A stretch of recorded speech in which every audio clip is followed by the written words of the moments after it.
Bonjour, bienvenue chère famille à cette journée d'études bibliques. On va continuer avec libérer de la bonne manière de vivre. Et aujourd'hui, ça c'est la deuxième vidéo par rapport à ce sujet qui est très important pour nous, car c'est quelque chose que nous devons quitter pour aller vers la réalité en Christ, pour aller vers la vérité par rapport à nous-mêmes devant notre Père. Alors, nous allons dans Hébreux 3. C'est un chapitre qui parle précisément de ce que Dieu reprochait à nos pères spirituels et qu'il nous fait l'avertissement aujourd'hui de que cela, nous avons vraiment à veiller de ne pas répéter la même histoire, c'est-à-dire avoir les mêmes attitudes, le même comportement et que nous avons à y renoncer. Et que pour cela, nous ne devons pas consulter la chair et le sang, c'est-à-dire notre âme pour voir si on renonce à ses habitudes ou pas. Et alors, je vais vous lire d'abord. Je vais commencer par à partir je vais vous lire à partir du verset 1. C'est dit ceci: C'est pourquoi, frères saints, qui avaient part à la vocation céleste, considérez l'apôtre, le souverain sacrificateur de la foi que nous professons. Donc considérez notre Seigneur Jésus-Christ, qui a été fidèle à celui qui l'a établi, comme le fut Moïse dans toute sa maison. Car il a été jugé digne d'une gloire d'autant supérieure à celle de Moïse, que celui qui a construit une maison a plus d'honneur que la maison même. Chaque maison est construite par quelqu'un, mais celui qui a construit toute chose, c'est Dieu. Pour Moïse, il a été fidèle dans toute la maison de Dieu, comme au serviteur, pour rendre témoignage de ce qui devait être annoncé. Mais Christ l'est comme fils sur sa maison, et sa maison, c'est nous, pourvu que nous retenions jusqu'à la fin la ferme confiance et l'espérance dont nous nous glorifions. Alors, je fais une petite parenthèse ici parce qu'il y a quelque chose de très important dans ces versets. C'est que Jésus-Christ, la différence entre l'alliance avec Moïse et l'alliance avec notre Seigneur Jésus-Christ, c'est que Moïse était un serviteur. Il n'était pas un fils. Notre Seigneur Jésus-Christ, il est un fils et nous sommes son corps. Donc c'est pour ça que nous sommes des fils et des filles du Dieu très haut. Et ensuite, il dit, Christ, il est fils sur sa maison. Et sa maison sommes nous. Donc nous sommes la maison de Jésus. Nous sommes son habitation. Cela est merveilleux. Je vous motive à méditer cette parole jusqu'à ce que vous ayez vraiment la révélation de cela, parce que c'est quelque chose de merveilleux de savoir que parce que nous sommes sa maison, il prend soin de nous. Alors, nous allons continuer au verset 7. C'est pourquoi, selon ce que dit le Saint-Esprit, aujourd'hui, si vous entendez sa voix, n'endurcissez pas vos cœurs, comme lors de la révolte, le jour de la tentation dans le désert. Donc, premier avertissement qui nous dit par rapport à nos pères, c'est que nos pères spirituels se sont révoltés et ils nous conseillent d'écouter le Saint-Esprit et de ne pas endurcir notre cœur. Quand est-ce qu'on endurcit notre cœur? Quand on commence à demander, à consulter notre âme pour savoir si ce que nous dit l'Esprit est vrai ou faux. ou quand on commence à raisonner, on ajoute de notre petite sauce, notre petite opinion. J'opine que ta parole, ceci ou cela. Il ne nous demande pas d'opiner sur sa parole, il nous dit d'obéir à sa parole. Alors, ça c'est la première chose, c'est de ne pas endurcir nos cœurs. Deuxième, on va continuer. Donc, où vos pères me tentèrent pour m'éprouver, et ils virent mes œuvres pendant 40 ans. Aussi, je fus irrité contre cette génération, et je dis, ils ont toujours un cœur qui s'égare. Ils n'ont pas connu mes voies. Donc, deuxième avertissement, c'est un cœur qui s'égare. Il s'égare de quoi? Parce que c'est important de clarifier cela. Je m'égare de quoi? De la voie que Dieu trace pour moi, de ce que le Saint-Esprit est en train de me dire à moi personnellement.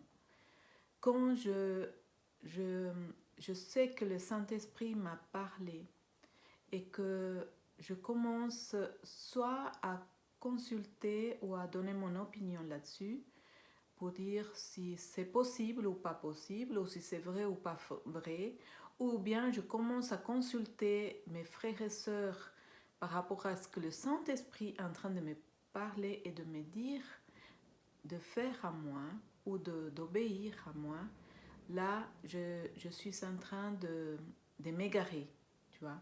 Vous voyez, c'est vraiment, je suis en train de m'égarer, de laisser mon cœur qui s'égare. C'est différent quand je consulte quelqu'un pour prier et avoir une confirmation. Et pas quand je consulte quelqu'un parce que je suis en train de douter de ce que l'Esprit est en train de me dire. Donc, ça, le deuxième avertissement, un cœur qui s'égare. Verset 11. Je jurai donc dans ma colère, ils n'entreront pas dans mon repos.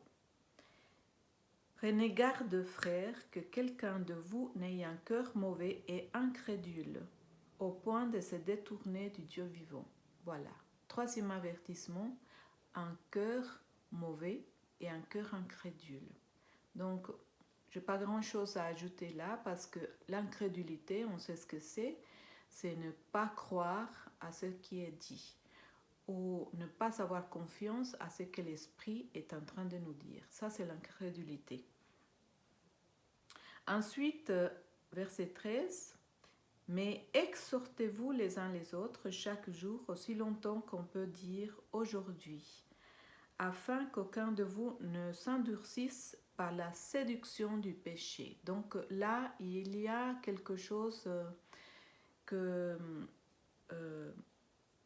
qui nous est dit, c'est qu'il faut faire attention à la séduction du péché. C'est-à-dire à la séduction de ce qui vient nous s'éloigner de ce que l'Esprit nous a demandé ou de ce que le Saint-Esprit nous a dit sur nous-mêmes. Par exemple, tu es une belle créature, tu es extraordinaire et merveilleux ou merveilleuse. Là, si je commence à consulter ma chair,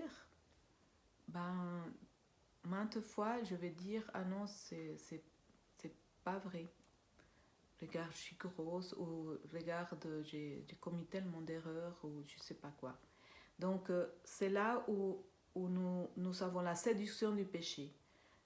Il y a d'autres manières, mais le Seigneur vous donnera le discernement si vous êtes prêts à vraiment obéir à ce que le Saint-Esprit nous dit. Parce que nous sommes celui que Dieu dit que nous sommes. Pas nous sommes, c'est ce que notre âme nous témoigne. Donc, ensuite, il dit que pour cela, c'est important de nous exhorter les uns les autres. Parce que parfois, on ne se rend pas compte qu'on est en train de s'égarer. Et un frère qui est dans l'esprit, il vient nous dire quelque chose. Il ne faut pas se fâcher. Il faut recevoir cette parole et converser, et avoir une conversation avec notre Père. Lui, il va te dire si c'est vrai ou faux, ce que ton frère t'a dit.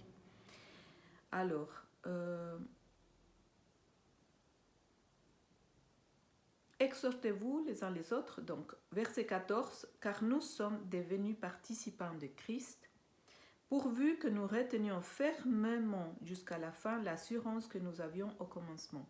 Donc, retenir fermement, ça veut dire que cette parole que nous avons reçue par le Saint-Esprit, on la regarde, on la lit, on a une conversation avec notre Père, on médite sur cette parole, ce qu'elle signifie pour nous, et si on ne comprend pas, on demande au Saint-Esprit de nous enseigner, nous clarifier ce qu'elle veut dire. C'est ça, retenir fermement. Ensuite, verset 15, il dit, pendant qu'il est dit aujourd'hui. Ce mot aujourd'hui, c'est parce que c'est dans cet aujourd'hui. Parfois, nous sommes distraits par le futur ou par le passé. Et Dieu ne veut pas qu'on soit distrait ni par l'un ni par l'autre. Il veut que nous soyons dans ce moment présent, ici et maintenant. Parce qu'en cette journée suffit sa peine. À cette journée suffit sa peine. Donc, de nouveau, il nous dit, n'endurcissez pas vos cœurs. Verset 16, ils disent, qui furent en effet ceux qui se révoltèrent après l'avoir entendu, sinon tous ceux qui étaient sortis d'Égypte sous la conduite de Moïse. Donc, notre Père nous a libérés d'Égypte, c'est-à-dire il nous a libérés des pouvoirs du monde. Et aujourd'hui, il veut qu'on écoute sa parole, qu'on écoute le Saint-Esprit et qu'on obéisse. Et on ne se révolte pas par rapport à ce qu'il nous dit. Et ensuite, verset 17, il dit « Et contre qui Dieu fut-il irrité pendant 40 ans, sinon contre ceux qui péchaient et dont les cadavres tombèrent dans le désert ?» Donc, mes frères, chère famille, en fait, le péché est quelque chose que nous avons besoin d'éveiller. Et si, je veux dire, nous avons cette nature de péché toujours en nous. On peut que aller de l'avant et dominer cette nature par l'Esprit en regardant toujours à notre Seigneur Jésus-Christ. Et à qui jouerait-il qu'il n'entrerait pas dans son repos, sinon à ceux qui ont désobéi? Donc il y a la désobéissance, il y a la rébellion, il y a l'incrédulité, il y a l'incrédulité et l'autre chose, et puis il y a le cœur qui s'égare. Donc, ce sont toutes ces choses que sur lesquelles nous avons besoin d'éveiller. Et si on les a encore en nous, disons, si on a une attitude comme cela, il ne faut pas entrer dans la culpabilité, « Ah, je suis comme ça et je ne vais jamais m'en sortir ». Non, simplement accepter ce qui est là et demander au Père de vous couper, de vous émonder de cela, de vous aider à persévérer dans ce qui est bien, à persévérer, à écouter, à obéir, à simplement à rester fermement attaché à la parole qu'il te donne chaque jour. Donc voilà, c'est pour aujourd'hui ce que nous avions besoin de regarder par rapport encore à libérer de la vaine manière de vivre de nos pères spirituels, et que ce sont des attitudes que nous n'avons pas à répéter et à accepter qu'elles restent en nous. Alors soyez bénis et à une prochaine.